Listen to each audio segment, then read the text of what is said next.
We have bats! Bats have spawned! We're naming them. We're keeping them. I've named one of them already. Let's see. Where is he? Oh, there he is. His name is Batthew. Batthew! Okay. We also have Patricia and Bartholomew. Okay, we gotta track these guys down. Okay, wait. Did I just rename Batthew? Come here, little dudes. Are you named? You're not. Okay. And then lastly, we have Patricia. Are you Batthew? It's really hard because you guys won't hold still. I don't think you are. Okay. We have Patricia, Batthew, and Bartholomew. That is so funny. Hi guys, welcome to episode 3 of Surviving Minecraft. Hello, Lisa. How are you? Today, we're going to be doing the thing. As you can see off camera, I've been planning a little bit in here about where I want the Librarian Hall to go. You can also see that I may have been doing some AFKing, and some Endermen have been griefing me because they hate me. But that's fine. It was their world first, really, right? Oh my gosh, you guys are so noisy. Okay. So now that we have cats and bats, and Lisa with no job to do, this is the plan. This structure, the hall, if you remember from last episode, it's U-shaped. It's going to be here. So I have a little bit of digging to do, but that comes with a consequence. So if you are not familiar with golem spawning mechanics, this farm would, if I dig underneath it, underneath where these path blocks are, it would spawn golems inside the area that we're digging out down here, which would not be ideal. It would be annoying, and it would also kill the rates of this farm. And honestly, I would like to build a higher yield iron farm that is also chunk loadable. That way I can decide whether or not it's running in the background. It also, I don't know why, I can't pinpoint my finger on why, but these farms kind of feel coherent, and this feels a little off, just visually. So what I'm gonna do is I'm gonna tear it down. It is full of iron, as you can see. Has a little bit of bone blocks in it too. We can, I do want to show this off a little bit, because if I'm gonna tear this down, I do at least want to talk about it, because I think this was really fun. Normally, if you wanted to attach, say, a crafter or a filter or something to a farm output, you would usually have to dig down, because unless you're using bubble columns or like a dropper elevator or something, then it's much more difficult to move items up than it is to move them down. So usually you would just dig out this area and put all this stuff below, which is fine. That's fine. But if you're interested in having it all above ground, or you just want to control where it is for aesthetic reasons purely, then this is a really fun option that the copper golems have added. As you can see, this farm is absolutely overflowing with iron blocks. Let me take some out, that way it can actually be demonstrated. Okay. But I can kind of describe what's going on here. So this copper chest receives the output from our golems, of course. So when this golem dies, we're going to get some ingots as well as poppies. Well, we didn't get poppies this time, but sometimes you'll get poppies as well. And up here, if you're familiar with redstone, you'll probably know about, I think Etho invented it, the usual redstone hopper filter. This is that, and I'm not saying I invented this because I definitely didn't, but this is basically that, but I figured out how to substitute the top hopper for a chest instead. These filter items make sure that the copper golem can only ever put the correct item in the correct chest. And then once he does, as you can see when he gets this iron, I'll let him open the chest first, that way he can get in it. You'll see the iron gets deposited, and then it starts ticking down, and when it gets to 2, it stops again, because the redstone keeps this hopper down here locked. As you can see that glow right there, it's locked to stop the filter items from draining out. And so this is just more or less a simple filter circuit. It's what this is back here. And then this chest back here, thank you, Rain. Wonderful timing. This chest back here is just here. Let's see if anything's in it. Yep, as you can see, occasionally there will be a case where a zombie or something somehow gets in this farm and dies. And that leaves some items in this chest that have nowhere to go. The solution is to have an overflow chest like this that stays empty. Because now he can come over here and check this chest and dump his overflow item off. So that's all this is for. And the reason that a barrel is at the bottom is because copper golems can't interact with barrels. So this just takes items that... It looks like some cobblestone got in there too from when I was fixing the iron farm in the last episode. So that's actually a great example of it working. So that just stops our copper golem from getting stuck holding an item forever. When the copper golem grabs a poppy, what he'll do is he'll come up and put it in the poppy chest, which actually goes down into a composter. Then the composter outputs its bone meal into another copper chest, which the golem will also take out and put in this chest on the left, which gets condensed into bone blocks. So it's just a cool example of how you can use copper golems to make your redstone systems like this feel more... have more movement, feel alive. And it also just kind of looks cool. But yeah, so that's cool. I just wanted to show that off and talk about it because we are about to tear it down. But let me go ahead and put some of this stuff away. Hopefully we can get this rain to go away. And then we will tear down this iron farm. I've pretty much always felt like I need projects to be happy. Anytime in my life that I don't have anything going on, I feel pretty stagnant and like nothing important is happening. And I think that's because of this cycle that I find myself going through where I'm either hyperfixating on a project or I'm so burnt out that I can't focus on anything. And I imagine a lot of people can relate to that. And I think that the true cure, if you can even call it that, is to just try and give yourself grace. That can be really hard to do, but it is very important. And I do have more to say. We're running out of time here, but hold that thought and we'll get back to this discussion in a few. You guys just hanging out with the zombie? Here, I'll give you your beds. How's that? Wait, did I already... Oh, I already put them away. Sorry, you're gonna have to find a bed. Speaking of, let me use my own.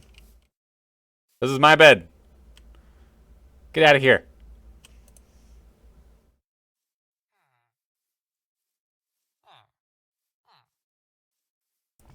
Yeah, that's why I thought put your dirty body on my bed.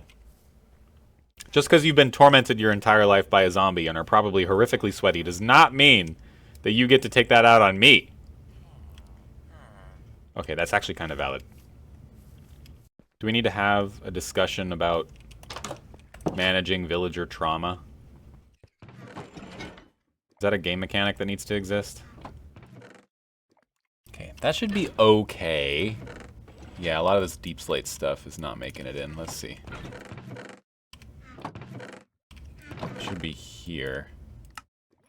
This chest is pretty full. Let me take all this dirt out and move it to its own box. Oh, just throw it in here for now. I really need a better sorting system.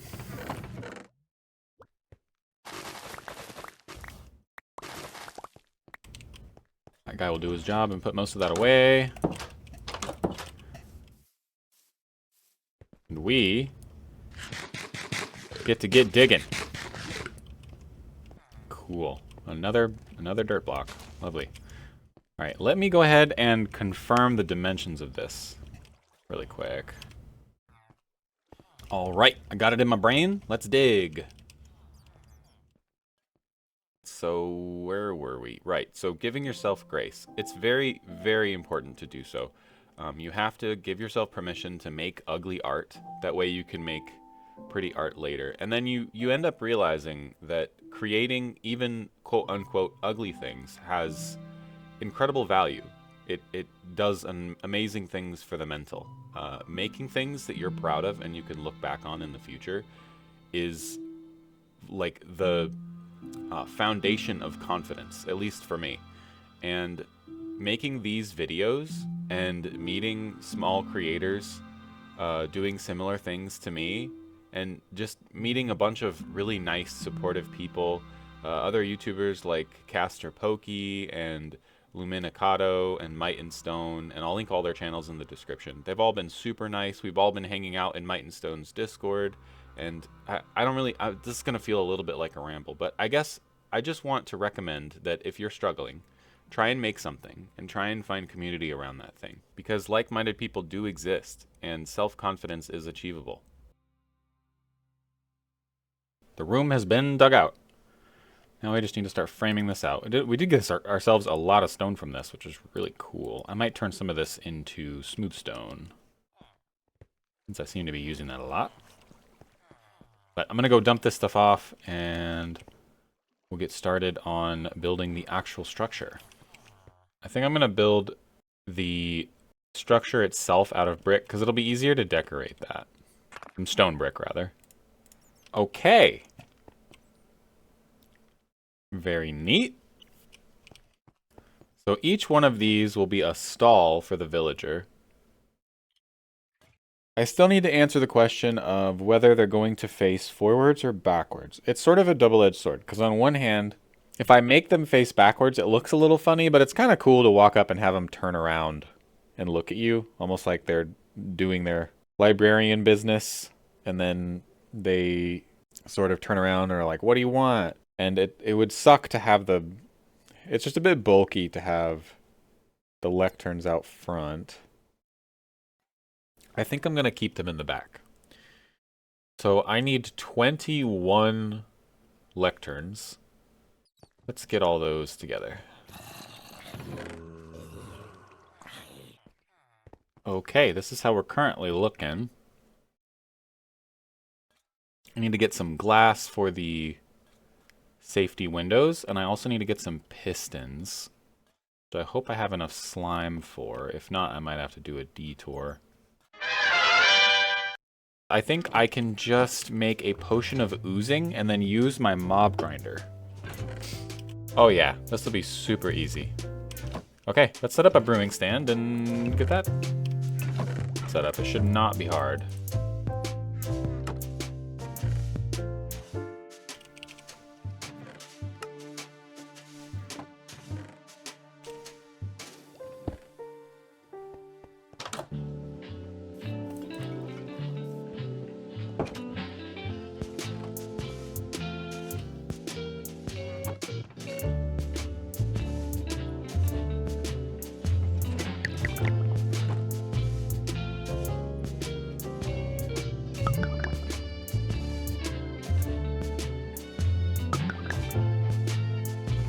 Alrighty, let's head over to the mob grinder and get us some slime balls. This should be fun. I've not used this mechanic before. We get to ride our boat under our bridge for the first time. Ah, that's so cool. I love that.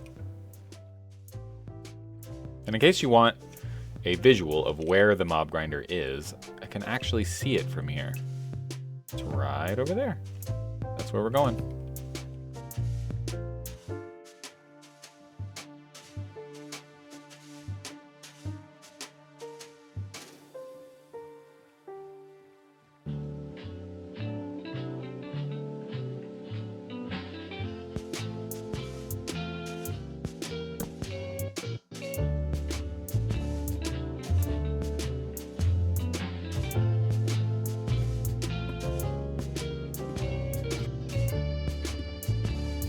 So now we just need to wait for some mobs to spawn, and then I can show you how this is going to work.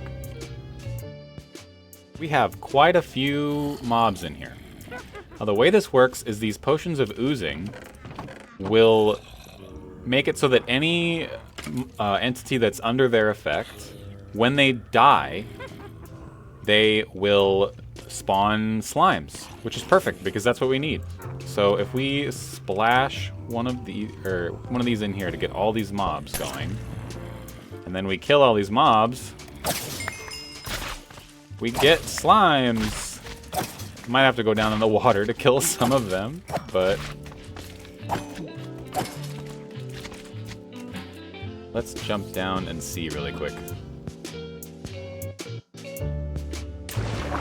Yup.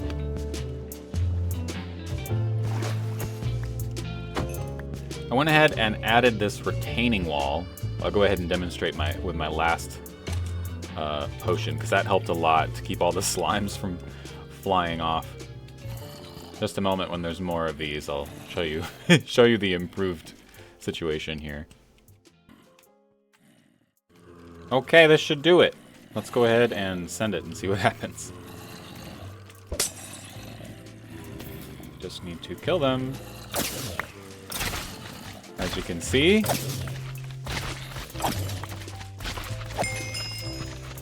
now all the slimes, for the most part, stay up here, which is much better.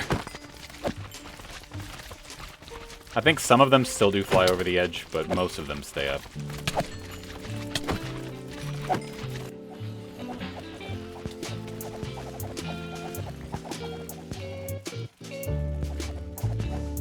Alright, now I would say that this got us a decent amount of slime. From one slime block to 1, 2, 3, 4, 5, 6, 7, 8, 9, 10 stacks. Well, a little bit less than 10, but still, like, holy cow.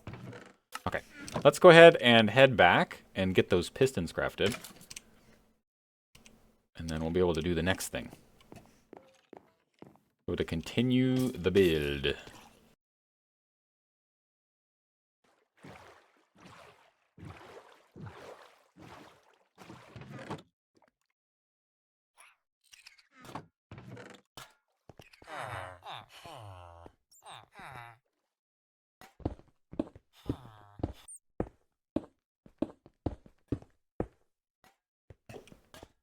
Okay, now I just need to hook up some redstone to this. Alright, this is how we're looking. We have a lever right here. Turn them all into safety mode.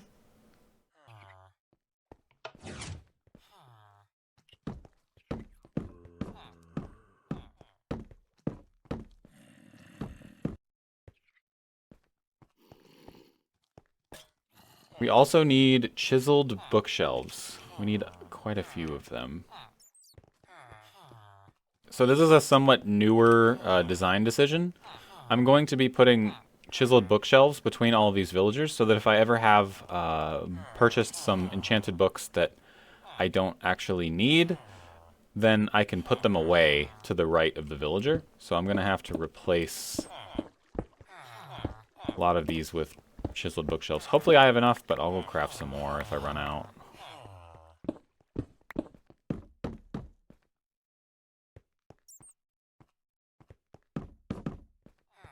And here we are, we have a floor. Okay, we're getting really close to being able to move some villagers in. I'll need some kind of light block. I want to eventually use copper bulbs to indicate whether the villager has been zombified and cured, but I'm not willing to spend my somewhat few blaze rods on that. So I think I'm going to go on an adventure at some point to a trial chamber and harvest some copper bulbs there for that. In the meantime, I could always use like frog lights or something. Or, I don't know, we'll figure something out. I'm also going to need some emerald blocks. Yeah, but I think we are nearly there. Basically, I just need to put the villagers in. I need to name them all. Yeah, there's still a couple more steps. Oh, it's so satisfying. Okay. I think I also want to include my 3 smiths in this room, since most of the time I'm going to be using these villagers to enchant tools. It would make sense if my smiths that sell the tools are in here. And I think I'm going to put them right here. I don't think I'm going to space them out like the librarians are spaced out. I think I'm going to literally have them just bang, bang, bang, one after another. In fact, I'll probably leave this wall here, and then I'll do these 3 blocks here. One of my bats is in there. You're going to have to find your way out, buddy. I think it might be able to get out. I don't think it can. We'll just hear bat noises in the walls from, who's this? from Bartholomew. We'll get him out at some point. Now's your chance, Bartholomew. You can leave. Yeah, fly out of here. There you go. Bartholomew made it out. Oh, yeah, that looks much better. And then if I put these lights back in here, that looks much better. Because there's sort of an illusion of more depth now. So, I also need to find a spot for the reference that's going to have a chart, essentially, that tells us where to go for each enchantment. I could just put it on this wall. This is nice and open, though, so I wonder if there's a way... I kind of want it to be a wall that you go look at. Okay, I think this will work. I think this is nice. Oh, and you can put different things on each side of the sign. Ah, this is perfect. Okay. So this will do absolutely perfectly. I'm going to use this. This looks great.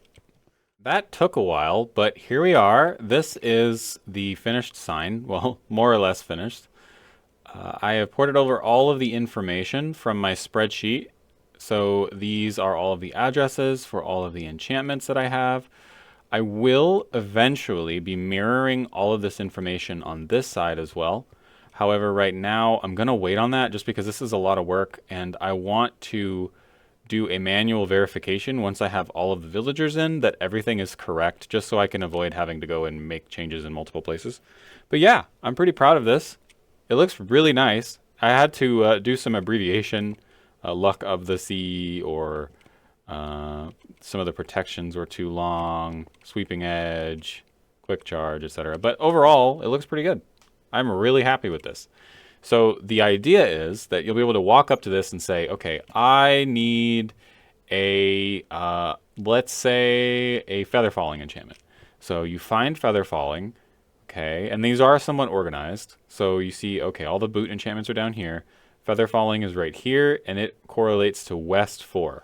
So this is the West wing, and we would just count 1, 2, 3, 4. And this would be a feather falling enchanter. So next, I'm going to get all of the villagers named with their proper code. That way, it'll be easy to place them. All the information about them will be stored in their name. Referencing them to this chart will be really easy. Anyway, so let's get to that. And we've done it. This was a lot of work, but mostly just because I wanted to double and triple check at every stage that I did not make a mistake. But all of our villagers now have their information encoded into their name. So for example, I'll just pick one at random. So this one's E2. So that means that he's going to be here. Because he is in E12. This is his address. The P means that he does buy paper.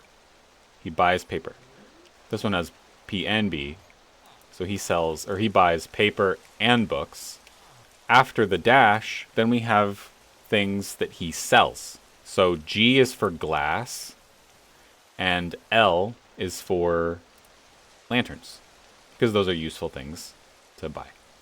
So he could also sell bookshelves, which he does not, as you can see. However, if we find one with a B after the dash, this one sells bookshelves. Let's see, who are you? You are Bartholomew. I wonder where our other bats went. Are they hiding back here?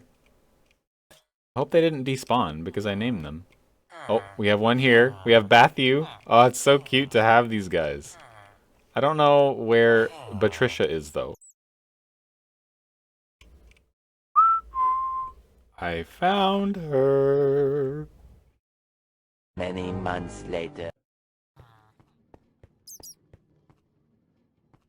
With that, they're all in. Wow, this is exciting. Okay, actually wait, I shouldn't take this out yet. Let me grab those smiths. And those guys are in as well. Check it out. So you can get all your armor here, you can get your weapons here, and you can get tools from here. This is very cool. And then if we flick this lever, they all become protected, and nothing can damage them. This is really neat. I'm really satisfied. This is really cool. Okay, let me do just a couple more things. So let me show you what I have so far. I finished all of the top shelves. They all have items displaying what they sell. So the bookshelves, glass, and lanterns all go up top, so that it displays which of those blocks that they sell. You trying to purchase some stuff, Lisa? Yeah? The bottom ones will eventually all be filled with enchanted books, because every single one of these villagers sells between 1 to 3 enchanted books that I actually care about. In this case, only the Fortune one, or I'm sorry, the Silk Touch one is being displayed right now, but eventually that will have all of them. And then lastly, these emerald blocks indicate that they're a good villager to sell to. A blank emerald block indicates that they'll buy papers or books. And then if there's papers or books in an item frame on that emerald block, then they'll only buy that item. I am planning on setting something up so that I can make these item frames invisible eventually, just to make this look a little cleaner. I also went ahead and mirrored my sign to the other side, my chart in the middle. It's storming. I should probably sleep so no one gets struck by lightning. Now, I know that we're not completely done. We do have a couple things left to do, but we are running out of time, so I do think that we're going to wrap this episode up. I do have one last thing I'd like to do, though, before we end. Our to-do list needs some attention. We have built the Librarian Hall, we've organized all the librarians based on their enchantments, and we've moved them in. So our list is empty. Well, kind of. I know we do still need to do the final finishing touches on the Librarian Hall, but we will do that next episode, first thing, and then we'll get to move on to something new, which is very exciting. This has been really fun making these videos, so if you enjoy them, please like, subscribe, leave a comment, give me a suggestion, anything you'd like, and I'll catch you next time. Bye-bye.